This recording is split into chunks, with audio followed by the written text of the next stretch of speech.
What's up everyone, it's Kadi with Money Vesting. In this video, we are going to be talking about the correlation between the 10-year treasury yields, which is the bond yield, and the stock market, the S&P 500, because that correlation is now starting to break apart.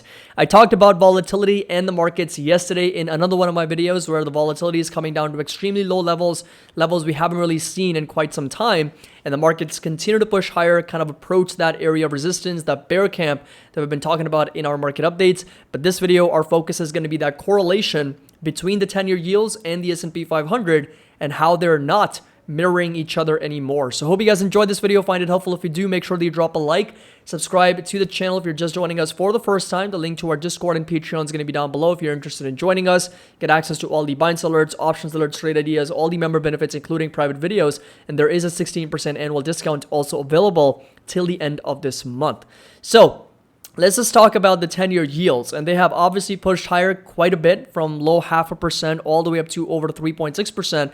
And I think there's not a lot of coverage with respect to what's been happening over the last couple of weeks, as we have seen the 10-year yields once again push right back up to over 3.6%. In fact, we were trading under 3.3% at one point. So at the end of March, beginning of April, we were trading as low as 3.2%, and the 10-year yields have rallied almost 12%. And as a result, TLT has had 2 consecutive red weeks. Last week, it was down a little bit over 3%. This week, we're already down close to 1%. Pre-market, we're down another 42 basis points. Now, the reason why this is so important is because when the 10-year yields start going higher, well, that actually puts impact on technology stocks, right? Because a lot of the tech sector, a lot of the growth stocks, their future cash flows are still uncertain because, they're growth companies, right? They're growth stocks, and their present value is dependent on their future cash flows. And as the discount rate goes up, which is often referred to as a risk-free rate, or the 10-year treasuries that we often like to use also, as that goes up, the present value of all future cash flows is worth less.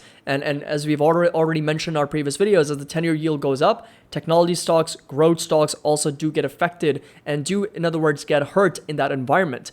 Now, what we're really seeing at the moment is, if you come over to this chart, now, they're complete mirrors of each other, right? You'll notice that on the top, I've got the US 10Y, which is a 10-year yield, right, on the US government bond. This right here is S&P 500, and you can pretty much see that for yourself every single time when the 10-year yields have come down. So let's just take June 2022, for example. We kind of tapped out at 3.4%, and this right here was the entire sell-off, right, from June 22 all the way through August. You'll notice the market right here, this right here is June 22nd, all the way up to August, we had a very nice rally, right? So you got the markets pushing higher as the 10-year yield is coming down.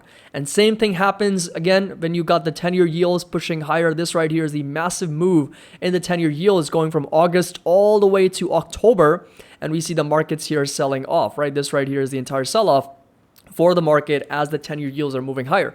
And again, you can kind of see that for yourself. When 10-year yields are going down, the market's going higher. When 10-year yields are going up, market is going lower. When 10-year yields are going down, markets are going higher. It's not a coincidence, folks. It actually is how it works, right? 10-year yields pushing higher, markets going down. But now, look what's happening. 10-year yields more recently sold off. Markets did rally, but I want you to focus on this last pocket here. This is where my focus is, right? This is the correlation that's now starting to break apart.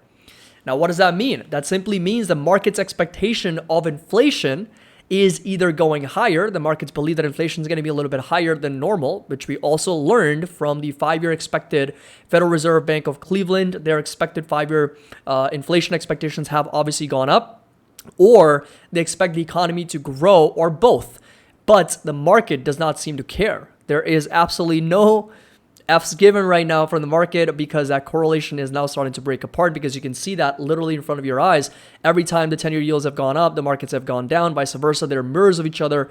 But now you'll notice that both the S&P 500 and the 10-year yields are moving in the same direction. Now, either the bond market's wrong or the stock market's wrong, right? Not both of them can be wrong at the same time. Neither can both be right at the same time. So it really comes down to whether the bond market's expectation of higher inflation or higher growth is right, or if the bond market's correct to assume that, and the S&P 500 is still going up regardless of what the bond market's telling us. Because right now we do still have the yield curve still inverted, right? So we've got the spread between the 10 and the 2-year still negative, down 65 basis points, right? So that's still negative, and we still have Of course, a lot of yields pushing past higher. I mean, we've got the 3-month back over 5.2%, right? It was as high as 5.3%, then it dropped all the way down to 4.6. I feel like there's not a lot of coverage about the 10-year yields and what's actually going on with the bond market right now, because they're pretty much moving back up to the same level as where we were, and yet the market continues to not pay attention to what's going on in the bond market. So